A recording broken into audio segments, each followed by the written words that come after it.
Hello মুরব্বীরা, কেমন আছেন সবাই? আমি মোটামুটি ভালো আছি। আপনারা সবাই কেমন আছেন? যাই হোক, আসলে আমি আজকে একটু কথা বলবো হচ্ছে যে ঢাকা শহরের যারা ব্যাচেলর ভাড়াটিয়া আছেন, আমি যারা ঢাকা শহরে বাড়িওয়ালা আছে ওই কাকুদের বলতে চাই, আপনারা ব্যাচেলরদের যে মেয়ে হোক আর ছেলে হোক সবাইকে একটু অবহেলা করে, কিন্তু আপনারা যে অবহেলা করেন দেখবেন আপনার বিল্ডিংয়ের যেই রুমগুলো অচল সেই রুমগুলোতেই কিন্তু আমরা ব্যাচেলররা থাকি বা থাকতাম, আমি থাকতাম, বা এখন যারা আছেন আপনার যে নিচতলায় যেটা অন্ধকার রুম সেখানে ব্যাচেলররা থাকে। যদি না ব্যাচেলর না থাকতো তাহলে কিন্তু আপনার রুমটা ভাড়া হতো না। 5 তলায় 6 তলায়, ঠিক আছে, যেটাতে লিফট নেই, সিঁড়ি দিয়ে উঠতে হয়, সেইখানে কিন্তু ফ্যামিলি বাসা থাকে না, ঠিক আছে।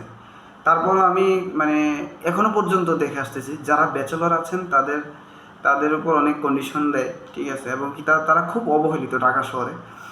হ্যাঁ, কাকুরা টেনশন করেন না। আমি ঢাকা শহরে যারা ব্যাচেলর আছে প্রত্যেকের আমি আহ্বান করব সবাই বিয়ে করে ফেলেন। তাদের এই কাকুদের যেই অচল রুমগুলো সেগুলো যেন না চলে, তখন বুঝবে যে ব্যাচেলরদের কি মানে আপনার ব্যাচেলররা যে কী উপকারটা করতো, ঠিক আছে। যারা ঢাকা শহরের ব্যাচেলর আছেন তাদের প্রত্যেককে আমি আহ্বান করব, ঠিক আছে, আর ব্যাচেলর থাকেন না, ঠিক আছে। তারা বুঝুক যে ব্যাচেলর যারা আছে তাদেরকে অবহেলা মানে যে করতো সেটা মানে বিপরীতে তাদের কি পরিমাণ ক্ষতি ক্ষতি হইতো, মানে ক্ষতি হবে, ঠিক আছে। ব্যাচেলরদের এত পরিমাণ মানে কি একটা অবস্থা, ব্যাচেলরদের ব্যাচেলর ভাড়া হবে না, বা হইলেও নিচতলা 5 তলা 6 তলা। কেন ভাই?